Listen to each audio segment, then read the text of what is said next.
எல்லாரும் எப்படி இருக்கீங்க? நம்ம வீட்ல சண்டே ஸ்பெஷல் என்ன தெரியுமா? உருளைக்கிழங்கு சாப்பாடு தான். ரொம்ப ஸ்பெஷல் தான் அப்படின்னு நெனைப்பீங்க. எனக்கு அதாங்க ஸ்பெஷல். 3 வாரமா எனக்கு வந்த சோதனையே சோதனை தான். 3 வாரமா எனக்கு நான்வெஜ்ஜே சாப்பிட முடியல. ஞாயிற்றுக்கிழமை மட்டும் இல்ல, எல்லா நாளுமே எனக்கு சோதனை தான். அப்படின்னு நெனச்சுட்டு நான் உருளைக்கிழங்கு சாப்பாட செய்ய ஆரம்பிச்சுட்டேன். எத்தன மணிக்கு? 1 மணிக்கு செய்ய ஆரம்பிச்சேன் ஞாயிற்றுக்கிழமை. எல்லாரும் ஞாயிற்றுக்கிழமை எப்படா வரும்னு நெனைப்பாங்க. எனக்கு ஏன்டா ஞாயிற்றுக்கிழமை வருதுன்னு நெனைக்கிறேன். ஏன்னா ஞாயிற்றுக்கிழமை மட்டும் தான் சமைக்கவே மாட்டேன். எனக்கு ரொம்ப போரான ஒரு நாள்னா ஞாயிற்றுக்கிழமை தான். நான் வழக்கம் போல ஒரு கடாய் அடுப்புல வச்சு எண்ணெய் ஊத்தி, கடுகு போட்டுட்டு, வெங்காயத்த சேர்த்து எனக்கு வந்த சோதனை அதுக்குள்ள ஒரு தக்காளியே விழுந்துட்டு. தக்காளி விழுந்தது பரவாயில்லன்னு அதையும் சேர்த்து நல்லா வதக்கிக்கிட்டு, அதில ஒரு கொத்து கருவேப்பிலை, 2 பச்சை மிளகாய் சேர்த்து நல்லா வதக்கிட்டு இருந்தேன். 2 தக்காளி அதில கட் பண்ணி அதையும் நல்லா போட்டு வதக்கிட்டு இருந்தேன். நம்ம அம்மா வீட்ல இருக்கும்போது எவ்வளோ ராஜம் மரியாதை அப்புடின்னு நெனச்சுட்டு, நெனச்சதெல்லாம் வரும். இந்த வாரம் நண்டு வாங்கம்மா அப்படின்னு சொன்னா வாங்குவாங்க. இந்த வாரம் மீன் வாங்கம்மா அப்படின்னு சொன்னா வாங்குவாங்க.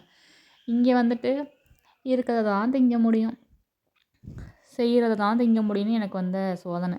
அதுவும் ஞாயிற்றுக்கிழமை வந்தா எங்க அம்மாவோட நெனப்பு வராம இருக்காது. எல்லா நாளும் வரும் தான். அந்த ஞாயிற்றுக்கிழமை மட்டும் எங்க வீட்ல ஐயோ! என்ன குழம்பு வச்சிருப்பாங்கன்ட்டு காலையிலேயே ஃபோன் பண்ணி கேட்டுருவேன். "என்ன வாங்குனீங்க? என்ன மீன் குழம்பா? கறி குழம்பா?" அப்படின்ட்டு ஃபோன் பண்ணி கேட்டுருவேன். எங்க அம்மா அதுக்கு பதில், "நீங்க எதுவும் வாங்கலையா?" அப்படின்னு கேட்பாங்க. "எதுவும் வாங்கலம்மா" அப்படின்னு சொல்லிட்டு அப்படியே வாழ்க்கை ஓடிக்கிட்டு இருக்கு. அப்படின்னு நெனச்சுட்டு போ வேண்டியது தான்.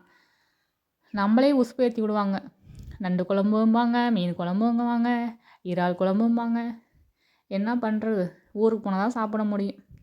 இப்போ வந்து காதுலயும், கண்ணுலயும் பார்த்துட்டு இருக்க வேண்டியது தான். உருளைக்கிழங்கு வந்து ஒரு 4, 5 உருளைக்கிழங்கு பேபி உருளைக்கிழங்கு தான். அது 4, 5 உருளைக்கிழங்கு வந்து கட் பண்ணி தோல்லாம் சீவிட்டு கட் பண்ணி சேர்த்துட்டேன். அது எண்ணெயிலே வதக்கணும். தண்ணிலாம் சேர்க்க தேவை கிடையாது. ஏற்கனவே நிறைய டைம் இந்த வீடியோ போட்டிருக்கேன். எனக்கு இந்த சாப்பாடு ரொம்ப ஃபேவரெட் தான். ஏன்னா ஞாயிற்றுக்கிழமை திங்கிறது தான் ரொம்ப கொஞ்சம் எரிச்சலா வருது. சாப்பாடும் வடிச்சு வச்சுட்டேன். இன்றைக்கி வந்து எனக்கு சமையல் வந்து தண்ணி தெளிச்சு விட்டாச்சு. ஏன்னா வீட்டில் யாருமே இல்லை சமைக்கிறதுக்கு. நம்ம தனியாக இருக்கும்போது டீ, காஃபி குடிச்சிட்டு அந்த நாளை ஓட்டிருவோம். அந்த ஒரு நேரத்தை ஓட்டிருவோம். அது மட்டும் தான் நானும். எங்கள் அம்மாவும் அதே மாட்டம் தாங்க. எங்கள் அம்மா தனியாக இருந்தால் சமைக்கவே மாட்டாங்க. ஒரு நாள் ஃபுல்லாக சாப்பிடாம இருப்பாங்க. நான் டீ மட்டும் அடிக்கடி குடிப்பேன். எங்கள் அம்மாட்ட கேட்பேன்.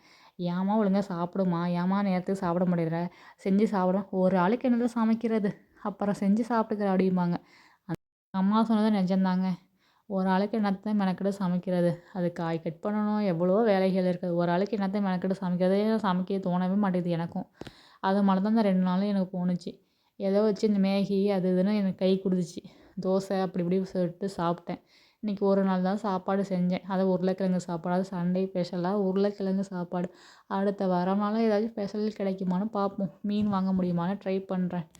ஒரு வாரமா சொல்றேன். அடுத்த வாரம் வாங்கி சாப்பிட்லாம். அடுத்த வாரம் வாங்கி சாப்பிட்லாம். எத்தன வாரம் போகுதுன்னு தெரில. எனக்கு ஆறுதல் சொல்லிட்டு இருக்கேங்க. அடுத்த வாரம் வாங்கி சாப்பிட்லாம். ஃபீல் பண்ணாத அப்படி சொல்லிட்டு இருக்கேன். இன்னும் எத்தன வாரம் வரப்போகுதுன்னு தெரில. அடுத்த வாரம் என்ன சம்பவம் காத்துட்ருக்குன்னு தெரியல. ஒவ்வொரு வாரம் ஒவ்வொரு பிரச்சனைகள். அடுத்த வாரம் என்ன பிரச்சனைகள் காத்துட்ருக்குன்னு தெரியல. பார்க்கலாம். அடுத்த வாரம் நல்லா நல்லா அமையுதான்னு சொல்லிட்டு. இதாங்க என்னோட ஸ்பெஷல். இந்த நாட்கள் வந்து ரொம்ப போரா போணுச்சு. உருளைக்கிழங்கு சாப்பாடோட இந்த வீடியோ முடிச்சுக்கிறேன். உங்க வீட்ல என்ன ஸ்பெஷல்னு மறக்காம கமெண்ட் பண்ணுங்க. நானும் தெரிஞ்சுக்கிறேன். அத பார்த்து நானும் மனச ஆறுதல் படுத்திக்கிறேன். Okay bye.